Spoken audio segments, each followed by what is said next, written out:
Oh, this is Greg Alson, Green Greg. It's coming to you on 11 March 22. Time on deck is 1900 hours Central Standard Time. Friends, during the fog of war, there is a lot of misinformation flowing around.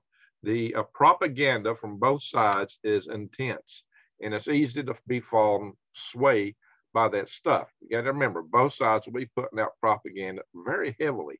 And of course, a lot of other people, there's a lot of people out there who are going to come out with the answers, and they will generate all kind of stuff to support the answers. But usually that is just somebody just trying to pick up something and run with it. And quite often, even a few of those people actually believe in it, but quite often what they've got is very ill researched and just plain wrong. Of course, a lot of people have the answers. There's this answer over here, and this answer over here, and this the answer over here, and this the answer over here, and they all belong like in different universes. They don't fit together. So, you know, there's I've talked a lot about worldviews on this channel, about rose-colored glasses that people use their worldviews to influence the information they take in. So you got to be able to back off to try to figure out really what's going on. And I won't say it's an easy thing, but we have to be more discerning about the information we take in. Now, a lot of you have told me that, for example, that Vladimir Putin is the best thing since sliced bread or since Jesus Christ walked on earth, and that what he is doing over in Ukraine is good because he is just taking out NWO bankers, and you tell me he's taking out biolabs. But that's what it's all about. It's all about just that. Okay. Well, I think you need to put a little more proof up there, because I'm going to challenge them. I'm going to show you the bromance between Klaus Schwab and NW and Putin. I'm going to show you a little bit of things that you might not have ever seen before, just a little bit of the other side. And we're going to talk about biolabs, and we're going to talk about what some of these things need to be. Now, hey, if there are biolabs out there doing gain of function research, we need to do something about it. But we need research that proves conclusively that that's happening. And what I've seen don't come close, except for a Chinese newspaper who's trying to accuse the United States of doing what they themselves already did, apparently. So, yeah, you expect that from them. So, you know, that's not good evidence in my court. So we're going to go all into this. And I'm trying, you know, I'll be equal opportunity. I'll beat up on both sides just a little bit for good measure, because, and what I tell you that the people, governments of the world, play us people against each other. That's what they do. The leaders play the people against each other. And it's corrupt in all the systems at the top. All of them are corrupt. I've said that before. I've also said that, you know, there's like, you know, for all the people on earth, every one of us has got their own worldview. So only really one could be right. Absolutely. Because no two are exactly alike. The probability would say we're all wrong. We all need that humbling perspective sometimes when we look at the world around us, so we don't get all self-righteous that we've got the answer, because the chances are nobody does. So let's go into that with that mindset, okay, guys? But the problem is that there are some bad things going on, a lot of really bad things, and a lot of stuff need to be done. So I bring you these videos so you can survive, thrive, and stay out of the hive. But sometimes that does require, and I try to help you with the proposition of keeping your eyes wide open and head on a swivel, so you know what's coming at you. Now, some people don't like it when I do that, but it's making a point. And it is a serious thing, because look, if you ever see me when I'm videoing outside, if you notice, I'm always looking around. I've heard a few people come, okay, you're always looking around. Well, that's what you do. That's how things will sneak up on you. Okay. If you are in a tactical situation and you don't have situational awareness, you are no longer there. If you're a hunter or a warrior, you need to know where your game is or whatever else, right? So that's very important. And also in this world today, with things coming at us, we need to know. And that's what I try to help you do, is see through the fog, at least to be able to think for yourself. Challenge everyone, me included. That's fine. I don't mind being questioned, but let's be discerning in what we do. Let's try to make sense out of things, and don't just go into one narrow angle without looking at the whole picture. If you look at it over here, you may look like this is the answer, but sometimes when you start looking further afield to see if there's collaborating evidence, this little story starts to break apart and it becomes something else, a different story. Well, the whole thing in warfare is it's complex. There are a lot of little different pieces to what's going on both sides of this equation, but neither side is you know, there's plenty of troubling things on both sides. But what's caught in the middle is the innocent people. There are a lot of innocent people dying right now because of this conflict. People have nothing to do with what either side has or claims or any of that stuff. And there's quite a few of them. So if you think that's just casualties of whatever war, or that's acceptable, I'm here to tell you, we're going to talk about alternate ways to take care of problems that don't have that kind of consequence, guys. Peaceful means to redress issues, and it's doable, at least so far. We're going to go into that before we get down here. Okay, enough said on that. So I'll bring you these videos. I got a lot of videos that I'll bring you about what's going on in the world to help you keep your eyes wide open, head on a swivel, to help you see what's coming. And mainly, the point of my videos isn't usually all these little things. A lot of people get caught up in those nuts and bolts and they get mad and so forth. No, the point of my videos is to teach you that you really need to prep and take it seriously. Now, many of you already get that, but then you can turn that around and use them to get your friends and family to realize this, so that when it does hit the fan, and it's hitting the fan, hopefully they won't come to eat you. Okay? Okay, how come you always laughing? Why not? It beats, I'm not going to sit here and cry and scream. I tell you guys, never panic. And that's the cool thing. Because you know what your best weapon is? It's right between your ears.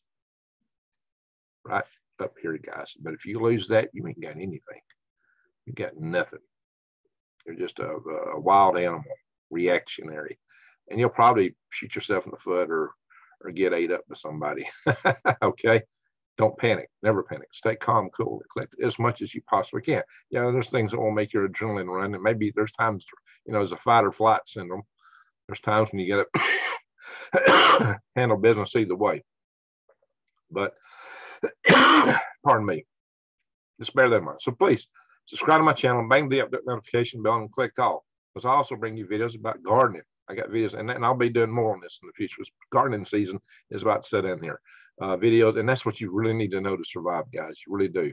I bring you videos on worm farming, because that provides stuff that you'll need, so you don't have to go to the store, which won't be available if the grid if the grid goes down, to enable you to garden, stuff like that. So I bring you videos on eating free from the weeds and the trees. So it's not all about me selling stuff either, but what I do sell is stuff that I think has value that can help you. That's what I try to do on this channel, is try to help you. Some people don't see that. But, look, go to the big box stores. I did a couple of videos on that where you can buy beans and rice right now, buy wheat, buy flour. Buy flour, buy beans, buy rice, by all means do that. But there's sometimes you need to buy stuff that's going to last a long time. Sometimes you need stuff that you can bury easily. Can your vegetables, by all means. Use the glass jars for canning to put stuff in your house. But when you need to put stuff in the bug out location, burying glass jars is a bit dubious. And putting them in your backpack and hiking up the mountain with a glass jar in your backpack, that's a bit dubious too. But I got a good solution for that, and for stuff that will last a long time. 25-year lasting food. Go to prepwithgreg.com. This stuff lasts you 25 years. And we've got a special, and believe it or not, in spite of all the inflation, it's the same price, the same special, $150 off for a 3-month supply of this, which is 6 of these buckets. Or you can get $50 off still right now, a 4-week supply, which is 2 of these buckets. Each one of these buckets lasts you 2 weeks. It's got breakfast, lunch, and dinner, 2,000 calories a day, drinks, desserts, deals that'll make you a winner.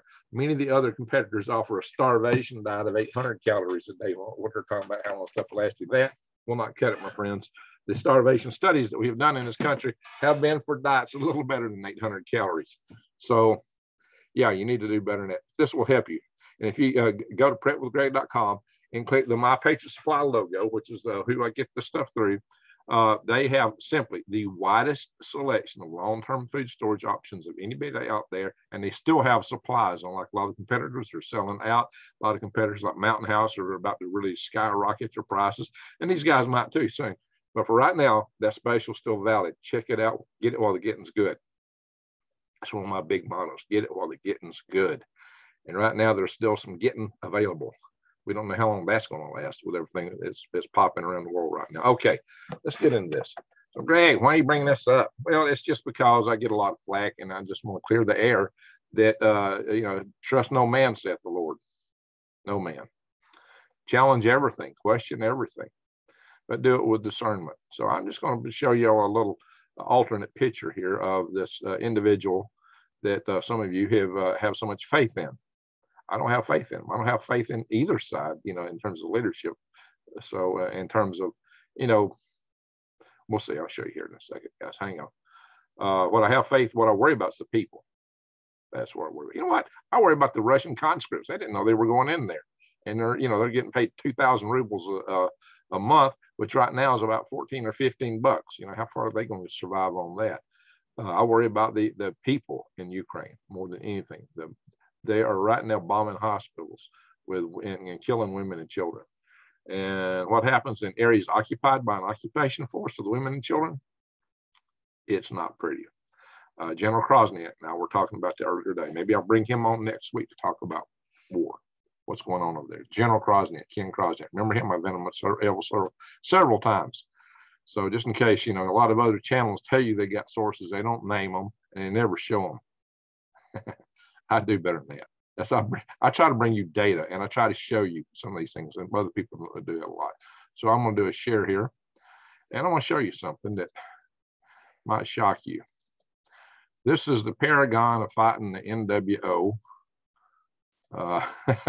Vladimir Putin. And who's he with here? Who's he shaking his hands off? Look at that beautiful smile, that firm handshake, and he's bent over toward him. I mean, these guys look like they could hug and kiss. Holy smoke. Yes, this is your dear friend, Klaus Schwab of the World Economic Forum. You see that? And look, there's several pictures in here. In fact, Putin has rarely missed a World Economic Forum. There they are. There they are another time. Putin's all over this World Economic Forum, all over meeting with Klaus Schwab. Oh yeah, here they are in a briefing that's taking place in Putin's office. I've seen a video of this. There's a RussianBriefing.com. Okay. Of course, Klaus and this guy here. Oh my God. And hey, that's a little bit too much of a chummy hug there too, for my opinion, guys. You see that? I don't know. Xi Jinping. And of course, Biden. So you think all these guys are all against each other? Who's at the center of all of this? Who's at the center of all these photographs? Oh yeah, I think I've been to this space museum in Moscow, the same one that Vladimir is out there. Anyway, guys, just showing you. And I'm gonna play some videos. There he is. Lord Schwab looks like the emperor from the Empire Strikes Back or something. All right, so let's go in here. Oh yeah, well, Zelensky, well, guys, pants down, playing a piano with what? No hands? Yeah, he's not exactly the paragon of virtue either. So I don't know. I wouldn't, these are things that can't be allowed. I would never play these on my channel. Yeah, and this one, he's dancing in heels and grabbing a man on the bottom. So I'm not going to show you that because that's not something that's allowable on my channel. It's not family matters. So, my dad always said there's good and bad in everybody, and I believe that. But some got more bad and some got more good. It just depends. It's the yin and the yang. So get this. This is Klaus Schwab. This is David Gergen. David Gergen was a speechwriter for Richard Nixon, for Gerald Ford, and Bill Clinton. You see, they're so far apart, right? Yeah, at our level, they got us fighting each other. But at their level, oh no, they're all in some big huggy bromance.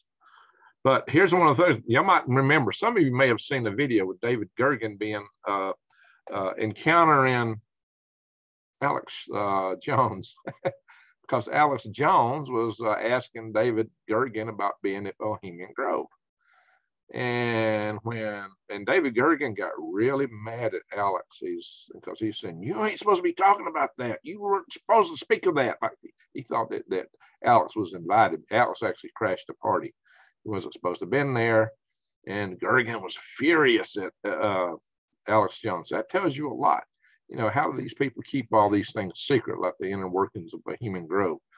But so, oh yeah, and David Gergen's really involved in this World Economic Forum. No surprise there, right?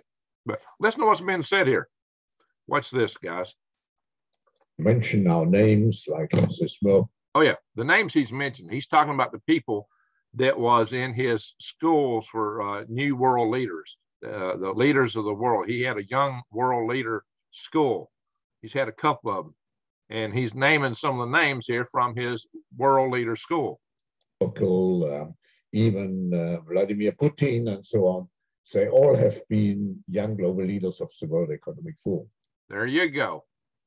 Vladimir Putin was one of the young leaders that went through his school with the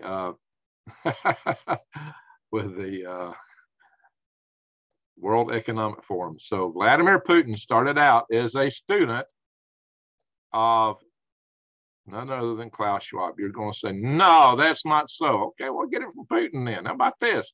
We'll take it from Putin right here. This is another occasion with Putin talking to Klaus Schwab. And he's going to tell us that he met Klaus Schwab, actually met him in 1992. When did he become president of Russia? 1999. Mr. Schwab, dear colleagues, dear Klaus, I've visited Davos many times, assisting meetings starting from the 90s. Mr. Schwab just mentioned that we met each other first back in 1992. Well, there you are. So Putin has been there assisting with the meetings, not just attending, assisting by his own words. And he's bragging about having met Klaus Schwab back in 1992. Bragging about it. Okay. Now you see it gets thicker. That's what I'm telling you guys. It's a complex picture. It's not as simple as y'all think. What was he doing? Putin's career, political career started in 1990. Before that, he was KGB to 1991. So he met Klaus Schwab immediately after he was KGB, apparently. But in 1991, he went to work for a mayor's office. I mentioned this to you guys before because the mayor wanted a tough guy, and so having an ex-KGB guy kind of fit the bill. I don't tell you that here, but I told you that in a previous video. But then again, right off the bat, Mr.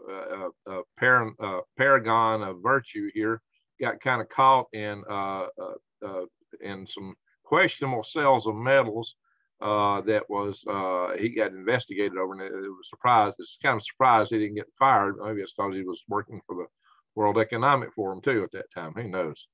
But yeah, so he was. It was concluded. Yeah, he was looked at by the City Investigative Council, and it was concluded that Putin, had understated prices and permitted exports of metals valued at $93 million in exchange for foreign food that never arrived. Well, maybe he got something else under the table, because it turns out that Vladimir Putin is accused of being rich way beyond his salary.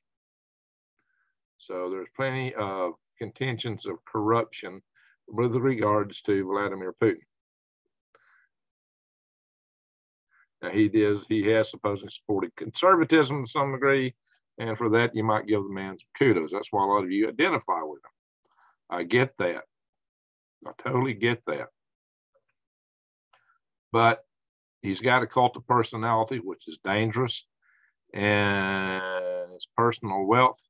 Even when he was just starting out and he was making about $270,000 in rubles, he had like multiple $700,000 watches he was wearing. How do you get a $700,000 watch? And that's right beyond anything I can comprehend. But if I had $700,000, I wouldn't put it in a watch. I'd have some nice farms going on, some building things of use. Anyway, so 6 times his annual salary the watches were, but each one. But he had several of them apparently. And it talks about his homes. And according to opposing politicians and journalists, Putin secretly possesses multi-billion-dollar fortune via successive ownerships, stakes in Russian companies. And they talk about him 43 aircraft and mansions and blah, blah, blah, blah, blah. Well, I don't know, guys. But the whole thing is that there's a lot to be questioned in that regard. So I'm going to talk to y'all here. I'm going to probably end this share. But somebody else want to share? Oh, yeah. David Gergen. Yeah, this is this guy. As I mentioned, he served Presidents Nixon. He served President Ford and President Clinton. And he's working for CNN. And here he is on the World Economic Forums. Well, they got pictures in the background. Elvis and Marilyn Monroe. Oh, my goodness. Anyway, let's end that. David Gergen. So, yeah, I remember seeing him some time back. I don't watch TV news anymore, but David Gergen, you know, he comes across as one of the conservative pundits, but he belongs to the side that want to stick us all in under one shackle, if you know what I mean. So, I'll show that just so, you know, a lot of you think, okay, he's went into Ukraine just to take out the banksters and biolabs. Okay, let's talk biolabs. It's a legitimate thing that every nation would have a biolab. What? You're crazy, Greg. For providing defense of your livestock and your population to make sure there's not some pandemic or endemic breaking out, to be able to tell it and nip it at the bud when it first comes. There's a difference between a biolab and a lab that does gain of function research.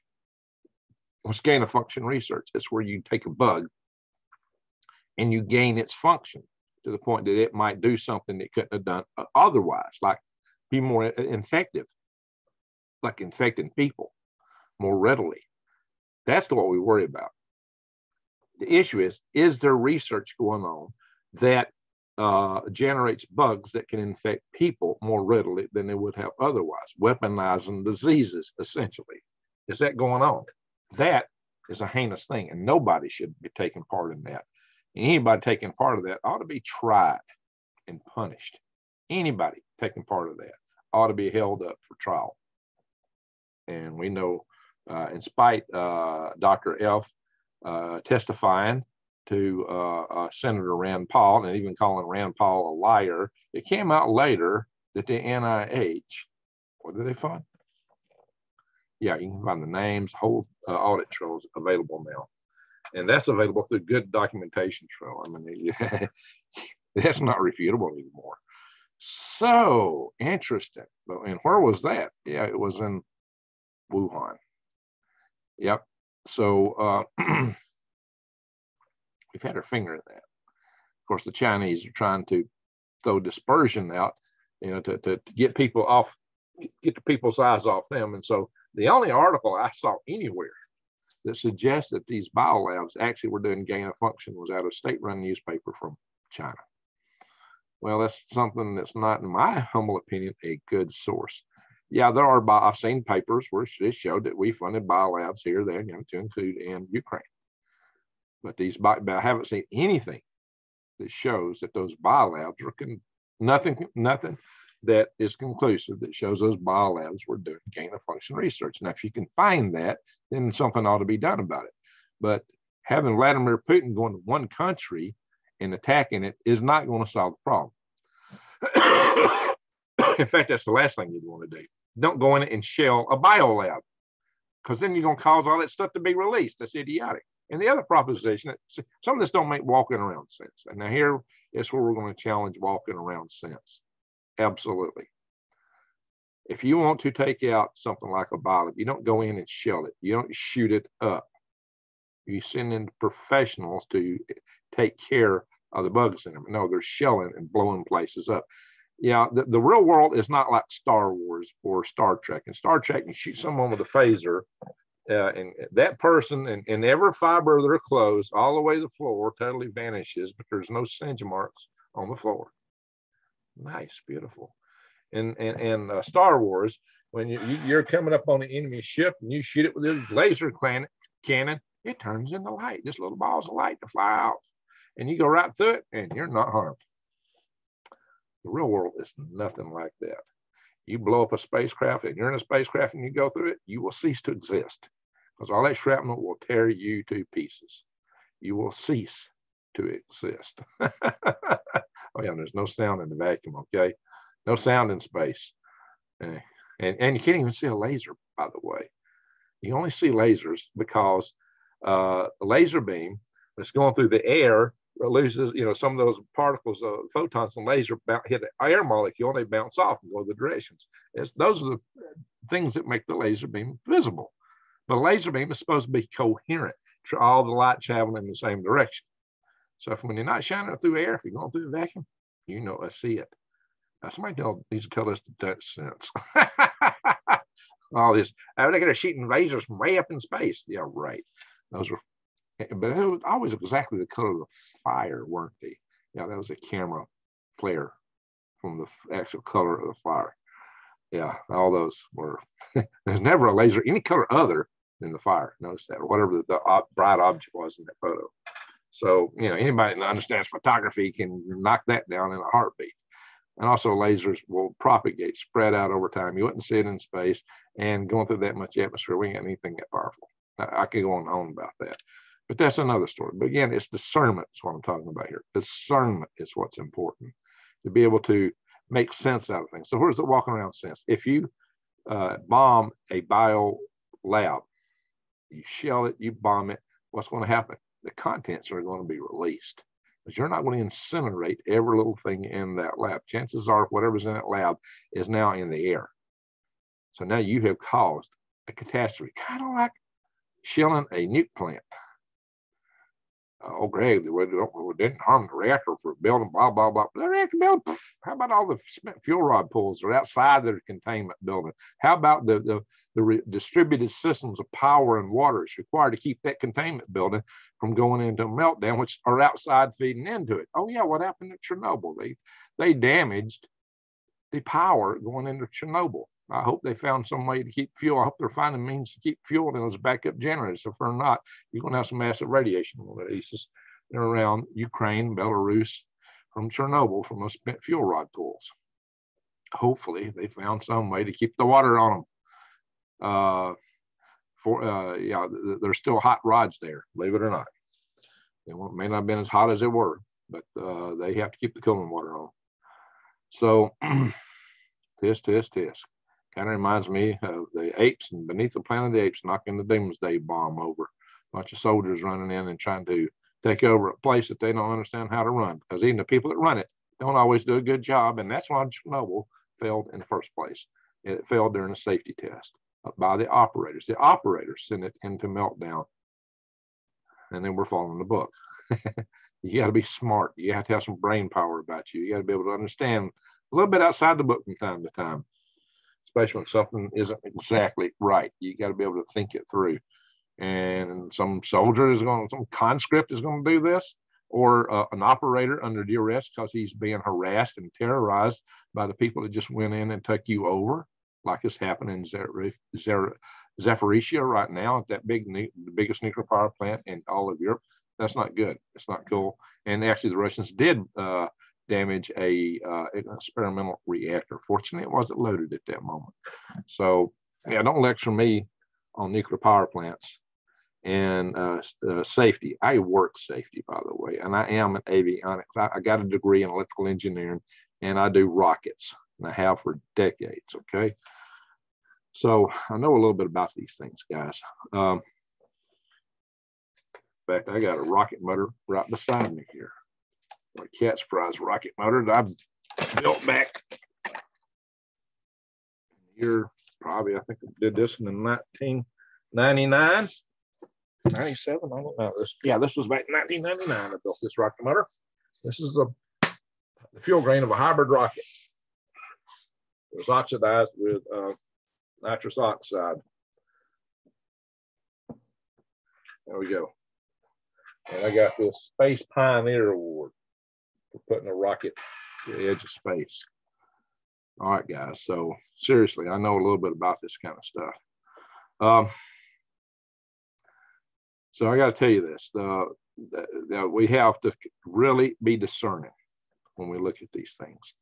the biolabs, if there are biolabs that are gain of function research, then we need to take action on. But what I'm telling you is that, you know, if you're running in and you're shelling these places, you're making a problem. You're not part of the solution. You are the problem. And there's no way to deal with it. So it don't make walking around sense that the idea that this whole thing is a holy war against the NWO or that it's about biolabs. It don't make any walking around sense. That's what I'm telling you. Now, and but a lot of you say, well, he's going to cause the Zelensky is so bad. Well, what he has said is his terms for their surrender is if they do not allow NATO in, that they will neutralize their military and allow them to keep Crimea. That's all Putin said. Not really such bad terms for peace, except he wants them demilitarized. And the Ukrainians just don't trust the Russians. Like, okay, we give up all our guns, all our arms, and you're going to come back at us. That's what they're afraid of. I tell you, though, that people should have the right of self-determination. I believe the people in Crimea and Donbass should have the right of self-determination. If they choose to go separate and invade Russia, which the people in Crimea had already done, and the people in Donbass appear to have done, then, you know, why does anybody want to hold somebody that don't want them? That works two ways. Why do the Ukrainians want Russians to be in their country that don't want to be in their country? And likewise, why, oh, I got to show you, there's something funny I got to show you back on this pictures with Putin. Why would anybody want to, the Russians, why would they think that they could go in and do this to Ukraine and then Ukraine would join them as one big happy family? By Putin's own remarks, you would think he would know better than this. Let me go back and do a share again. I hope I didn't close that down. Yeah, let's go back here to this pictures. This one right here. Great reset, great Russ. Putin. Love is impossible if it is declared only by one side. It must be mutual. Wow, Vlad. You know the words, but you don't seem to understand how to practice it. Love is impossible if it's declared only by one side. It must be mutual. Hey, Vlad, go back and listen to yourself. Hey, what did you say? Did you pay attention to that? So he said that Ukrainians said, oh, yeah, that's another reason don't make walking around sense. I'll stop the share. He said that Ukrainians and Russia are one big happy family. We're all the same people. Putin reminds me of the guy whose girlfriend left him, her wife. They divorced. She's already been apart for some years, and he's going back to try to take her back and trying to force him to love her love him by beating on her. Yeah, it don't work too well. That don't work too well at all. So here's the other reason to stop walking around such a story of the biolabs. The story is this. The story that I heard, the story that I read was, well, the biolabs are developing genetic weapons to wipe out Russian people. Yeah, Greg, that's what it's all about. Some of you told me that. Okay, do you realize that the Ukrainians are the same people genetically? They are. Well, Putin said so himself. We're the same people. But actually, that's pretty much true. Because the Russians started with a Kiev Rus. They went their way down into what had been Khazaria. They were Vikings, basically, a Viking subgroup that went and invaded down into Ukraine. What had been the nation of Khazaria. A lot of you people have seen also have put videos out saying that the Ukrainians are Khazarians. Oh no, the Russians, the Rus that they were back then, which was a Viking tribe, ran and totally ran the native Khazars out. There were a few remnants here and there that never really reintegrated into society like the Cossacks. But most of them went to other countries. Well, yeah, the Cossacks about the only ones left. There might be one or two other small groups. But it was known as the Khazarian diaspora. Why? Because they ran out. They left the country because they got it handed to them. They had been a mighty nation. They held off the Christian Empire on one side and the Arabic Empire on one side until the Russians went in. Rus. And so the Russian people started in Kiev. That was their first capital. Ukraine, and they spread back up into Russia, and well, they had people up there already, and so that's how the Russian people got started. That's why they consider Kyiv to be their mother city. Except the mother city is in a country that's separate from Russia now and don't want any part of Russia anymore. Now that battered wife. So there you go. There you go. That's what's happened here. So how would it be that, yeah, they're the same people. Genetically, it's the same stuff between Russians and for the most part, and the Ukrainians. So what walking around sense does it make the Ukrainians would be developing the disease to wipe out Russians? That's suicidal. That's fat guano nuts. Okay. Anyway. But, okay. Now, all that said, if we got a problem with if there are biolabs out there doing gain of function research that are being funded by the United States, Russia can't stop that if they're all over the world by going into one country. You know who can stop that? You. Only you can prevent forest fires. Only you. You can deal with this. Absolutely. I'm going to tell you what you can do. Do serious research, not all this gibberish you find out there. Find real audit trails. Get the real data. Get the goods. Find the talk to the people, real people. Get somebody out there has got access to know whether this is or isn't. If you got it, get it. And it ain't nothing that Russia can do anything about because it's everywhere. If the United States is funding it, going in one country isn't going to stop it. Except maybe, but I'm telling you, that's not what's happening there. But if it is happening,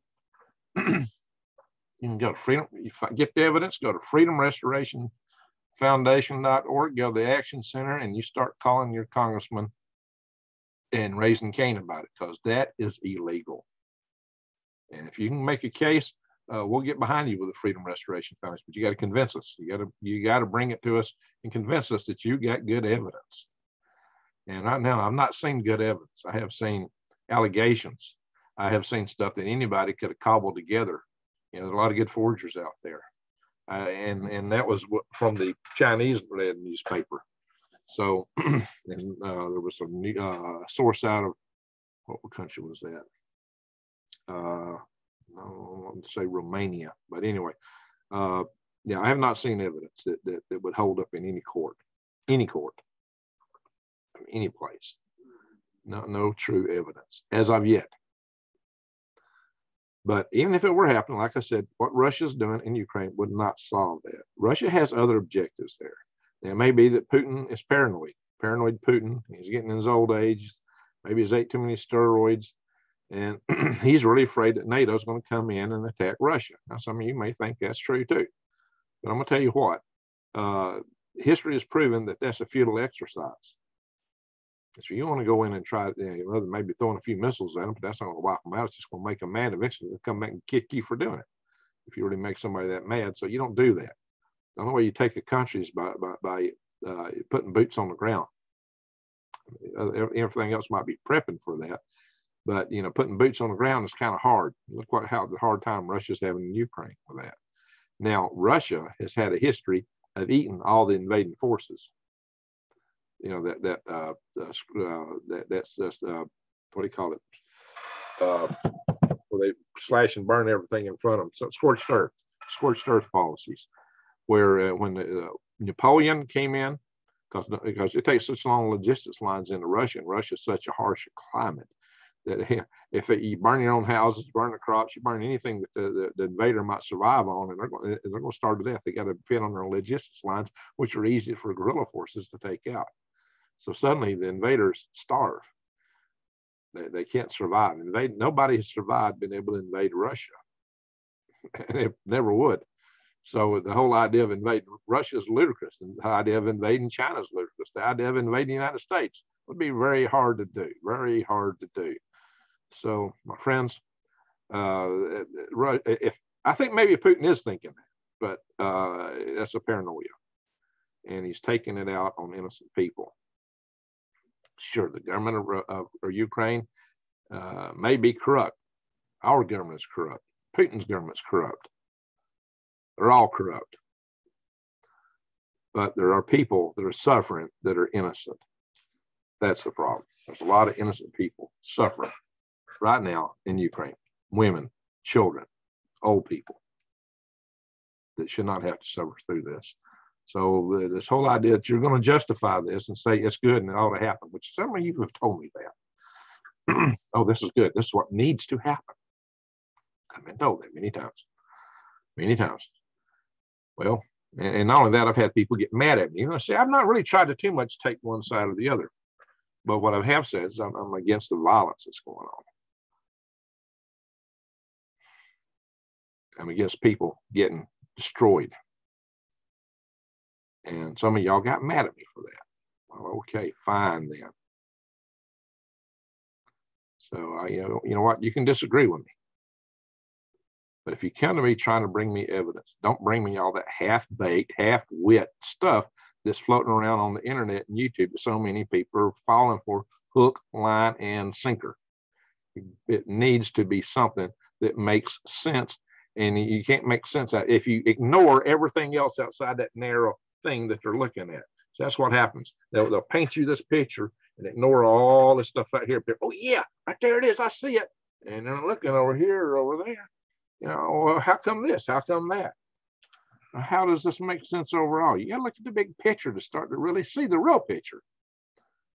So what did I say though? We get so mad at me. I said we're all wrong. We got to come back to humility, and then ask questions and try to put this thing together. But what shouldn't be happening is we shouldn't have an invasion. Now, what I'm worried about is this: the United States shouldn't be involved in this. It's you know, other than, you know, I'm for supporting people stopping an invasion, protecting themselves. So the idea that we give them some bang bang and some nugs, that don't bother me. But us getting directly involved, it's not our business. We have no national interest in. There may be humanitarian interest, but we risk World War III. There is a risk of World War III by getting involved in this, and we could slide into it very easily because Russia is right now bombing cities that are near the borders of NATO nations such as Ukraine. They could accidentally lob bombs and missiles over into Romania. They could, Putin may be mad at the Stinger missiles we're sending over. He might decide to, well, javelins and Stingers and in-laws, he might decide to retaliate against us for that. We could have, we've got people on our side such as Warhawk Bolton, who wants to put a no-fly zone over Western Ukraine. He said, okay, well, we won't do it at Eastern, we'll just do it over Western Ukraine, give the people a little. Well, that may not sound as bad, but trust me, sooner or later that leads to a MiG getting shot down. Still leads to World War III. So there's no easy solution here. There's too many slippery slopes of World War III here. Oh, and there's also people that are saying, well, the Russians are about to use chemical weapons, or Russians are about to use mini nukes. They might use mini nukes if they really think they're losing. That would not be a smart thing. The chemical weapons are not going to be that effective for them, really and truly. And I worry about a false flag operation in this case. I worry about somebody planting something over there or making an allegation of it and using that as an excuse for us to go in and fight Russia on the basis of a humanitarian crisis. Because we've kind of said if genocide occurs there, that we go in. There's been people saying that. So we could find ourselves in World War III with Russia through several different routes right now, several different avenues of possibility that could lead to World War III, and it could just escalate one thing after another. Remember, World War I led to the deaths of tens of millions of people. And it all started because some corrupt sap Archduke of Ferdinand got assassinated by somebody.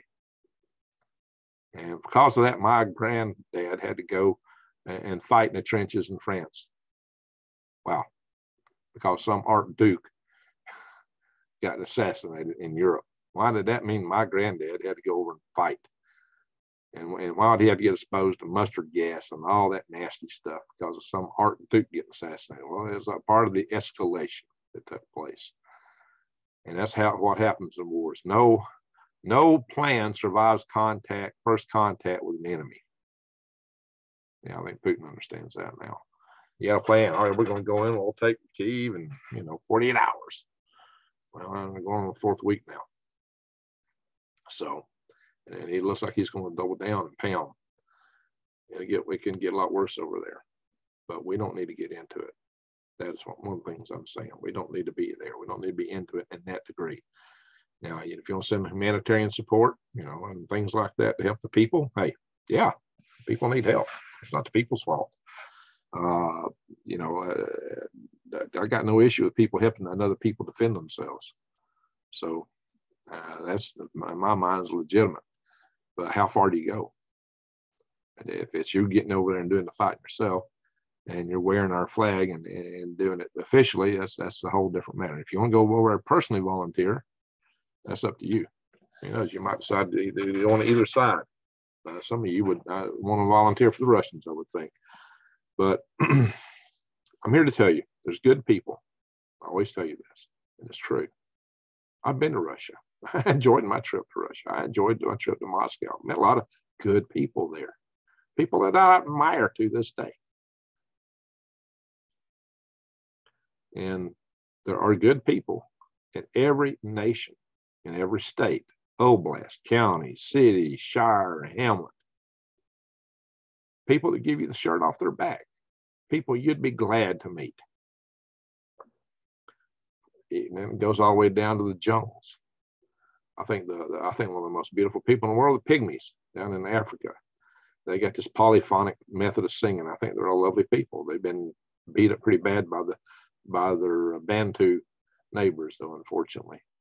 But they get discriminated against inside of Africa, against the larger, tribes. But, it's a shame. But, there's good people everywhere. Everywhere. And all it takes, though, is a few bad apples at the top. And that's where bad apples usually do. They float up to the top to really run it, stir it up against everybody. This is why we got to be discerning. This is why we got to have our eyes wide open and head on the swivel. So we not only know what's coming at us, but we be able to understand what's coming at us, understand what it deals with. And things are seldom black and white. Very seldom. Sometimes they might be, but there's usually a whole lot of weird stuff involved. This is a complex situation, what's going on over there. There is tons of propaganda coming up from both sides. So just be discerning. Just be discerning. And I said, what we ought to do, we ought to pray for these people more than anything else. Let's pray for them. And I got no issue with supporting these people in Ukraine with food. Well, like I got friends from there. In fact, I was talking to one whose wife just came over from over there just a few years ago. She's got family right there right now. And then I got a friend, Lee Wilberger, who served over there in the first as a civilian advisor during the first war Ukraine had with Russia. So it's a lot more complex than what you think. A lot more complex. But don't buy into all the propaganda, okay? Don't buy into all the propaganda. That's my main thing. But also, get ready, prepare. It's getting a lot worse. This is the prelude to another video I'm going to do. And the next video is going to be on this topic here is going to be showing you how we're really played by both sides and we're being driven in a very bad direction. So I think, maybe. All right, my friends. I wish everybody well. I'll go live later tonight, good Lord willing. We're expecting some winter weather, though. That may occupy me instead. I got to take care of my greenhouse tonight. So everyone, thank you for watching, and Greg out.